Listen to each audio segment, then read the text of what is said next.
So now, live studio audience, we're with Conrad Bagley, Nice to see you again.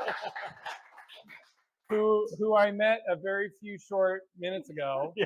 Okay. And what little I know of Conrad so far is that he's a hugely talented Spokane artist. Yes? I have some skills in doing stuff, along with a lot of other artists in Spokane. I'm not alone in having some abilities, and everybody's a little different. Indeed. Yeah. How long have you lived in Spokane? I've lived in Spokane essentially all my life. I went to high school over in Seattle, in Redmond, Oh, but otherwise I've been here. I've lived in the same house that I'm in for more than 25 years, by a lot. And I could never move because I collect art supplies, things that I know I'm gonna use that in a project very soon. And so I have a lot of good stuff, I tell you. how did you get started in your art career? I grew up with a fairly famous artist and was around a lot of artists. And so that really scared me away from art. I wasn't going to touch anything because it was overwhelming to see really talented people and be around them.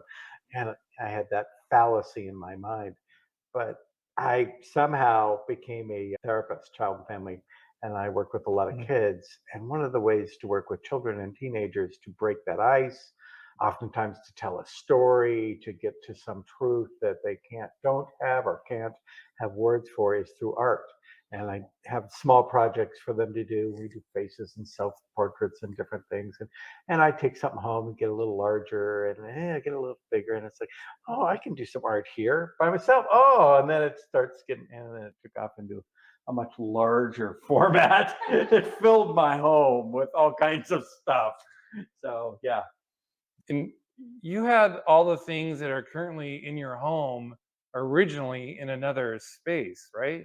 I had another gallery, Cat's Eye Gallery, here in town for a number of years, and it was on Indiana, and then I moved down to Washington and Sprague for a few years and doing that. And so I had to move out of those, move from one to the other, and that was downsizing, and then move from that to my house, which is downsizing. But the problem was my house already had stuff in it when, when I had to move and downsize and then downsize again.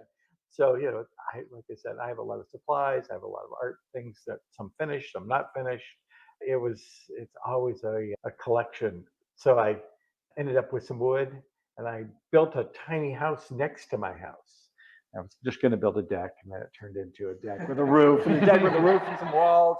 And since I got to have electricity out there, I might say, yeah, I got to do that. And then, if I'm out there and electricity and a roof and a wall and doors and windows, I might just have water. And yep, that's essentially what, yeah, it turned into. And this little tiny house. It's not so tiny. And then I filled it with stuff, moving things out. And this last year, a friend of mine was in trouble and had to move back in. So move into that, it needed a place to stay. And so they moved into that. And then I had to move all the stuff out of the tiny house, all the paintings and canvases and in back. And I don't, my house isn't really small, but it's not huge. But it's I got a lot of good stuff in there. So, yeah. It makes you want to come over. I love seeing what kind of stuff people have in their Oh, house. yeah, it's an adventure. And if I pass, which I will, then my relatives will have to figure out what to do with that. Why don't you clean this up? I hear them say before before you die. And I think, why? You'll do that. I don't want to worry about it. I'm busy making stuff. I want to have fun. I don't want to be cleaning all the time. So, what are some of the things you like to make the most? Like, what are the themes that you work with? That is for me, that's like asking a question, asking an artist, what is your favorite color? They're all good colors. I blow glass, I weld, I do some woodwork, I do a little jewelry, obviously painting, oils and acrylics, mosaics. Hopefully, I might be able to set up a glass blowing furnace, blowing studio somewhere near here this year. I'm looking at doing that with somebody else, but we'll see. It's been sort of in the works, and it's a very expensive and difficult venture to do, but it's really cool if you've ever blown glass. It's really so neat. Some people can't get up to the furnace because it's so hot, but the colors and the form and the flow, it's just fabulous. And paint is like that, except it's more two-dimensional. Color and flow and movement on there, and you want to have that in your paintings and to get that to go. So one, blowing glass then gives you new ideas for colors for painting, and painting gives you ideas for small pieces of jewelry, and the jewelry may give you an idea for a sculptural larger piece that you could do that you were doing in a small piece, and making some paper for it to fit into it or doing something. Life is about experience. It's nice to try everything. Sometimes you're not a master of everything, but you've tried it and have an idea what the masters go through. And I really like that. That if you try it, if you teach somebody, if you have a class here at MAD or some like that, people may not get really good at it, but they'll see other people who are good and really appreciate that. Say, oh, I want that piece because I really understand how much work went into that particular item, how much of their lives and how much of a story that piece has. It's wonderful. So trying a little bit of everything, it's a good thing. Sometimes you have more skill and sometimes less. Practice, practice, practice if you really want to. If you really want to, 10,000 hours at any one thing makes you supposedly, a master or great. I don't know if that's true. But They say it's true, if you really want to do that, you can. For me, I like trying a little bit of everything. I like the experience. We're here to try different things, learn different things, have fun. So Yeah.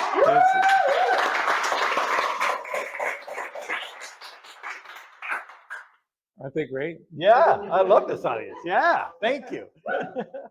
That's what I love about and I'm going to cast you in a certain light here, but it's what I love about the entrepreneurial spirit is that people give themselves the opportunity to just try something on that they may not come in highly skilled at, but that grace you give yourself to just give it a whirl is so powerful. The people who are generally brave enough to give it a whirl, I find, are not geniuses, but smart enough to walk into more and more stuff. And sometimes you got to know your weaknesses, and you're going to work for or with somebody else and have somebody else do the organization or the publicity and advertising and not do it all yourself. But even then, you're smart enough to know I can do this, and then if I collaborate with somebody else or if I have them do my weak areas, I can still do that. But I've got to be brave enough to go, I've got to try something. I've got to venture out and put my foot forward to work on a particular piece of art in a different style that I'm not used to, or start a business or talk to people or set up a booth at a outdoor one-day fair somewhere or anything like that. You got to be brave enough though to say, I'm going to try it. I'm going to try something. And then I'm going to stick with it for a little bit and ask for help. That's one of the bravest things too, is asking for help. Say, I can't quite get this. What do you know about it? What do you think I should do? Of course, when you ask for help, you have to take it serious. And it's not just asking, it's you got to do. So ask and do. Well said. Any questions from our studio audience? Ezekiel? Which medium have you had the most fun working with? The most fun, painting, you get into a zone where it produces some really nice endorphins. I really love that, where you just get into the painting. Glass is a different one. It's exciting adventure. So it's a different type of thrill because it's dangerous, it's scary, and it goes bad really fast. So the one is much more peaceful. The one is more of an adventure. What do you like? Do you like adventure more? Do you like peace more? Fun comes in different types of things. So maybe if you think of the standard fun, it's the adventure, and it would be blowing hot glass, putting a punty in that thing and pulling it out and twirling it and keeping it moving, like you're throwing a pot, except you can never touch it. because it's hot. And then you lose some of your nerve endings on your arm because the heat burns them out eventually. Yeah, there's interesting stuff like that. Or you get little scars. I was working on a piece, but this was in a torch and it shattered in the heat. But I have a tendency to work with my mouth open, and it flew right in and it landed on my tongue. And it goes, Oh. it's like, don't swallow that. I do. Yeah, so there's exciting, fun things that happen, and nothing horrible, as long as you wear your safety equipment. Safety first. Yeah, there you go. There's liability. So for the audience at home, say your name really clearly, and do you have a website where people can check out your work, or how do we find out about you? Conrad Bagley. You can look on Facebook. There's a cat's eye gallery site. I had an old website that I didn't have somebody else was running for me. I asked for help, and they lost the password and it all. So don't look up that one. You have to look up on the Facebook one to look up pieces of work that I have in there. Yeah, look me up on Facebook. Earlier Go for my today, page. I was given a Google search for Conrad Bagley. So I know that if we Google search Conrad Bagley, there's all kinds of things that show up. I've done had my hand in a lot of different things, tried to help, whether that's therapy or art therapy or various other things. So yeah, I've lived a good life. I've had lots of adventures. I've had some tragedies, but I count the adventures, the fun, or the good romance. I think is like peace and not like that adventure of blowing glass. Good romance, good love is like that zone in the painting when you're getting in there and it's just working. The brush is flowing and the paint is going on nicely. I like that the best of life. That type of good thing, and I've had a lot of it. Right on. Thank you, Conrad. You're welcome. Thank you very much.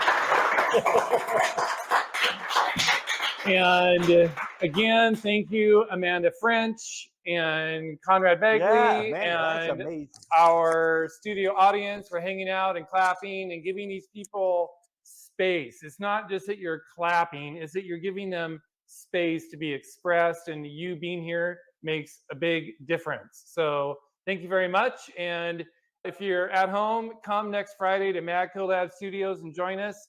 Hashtag Spokane Biz Club. And if you could hit the recording button, there you go. Yeah, thank you.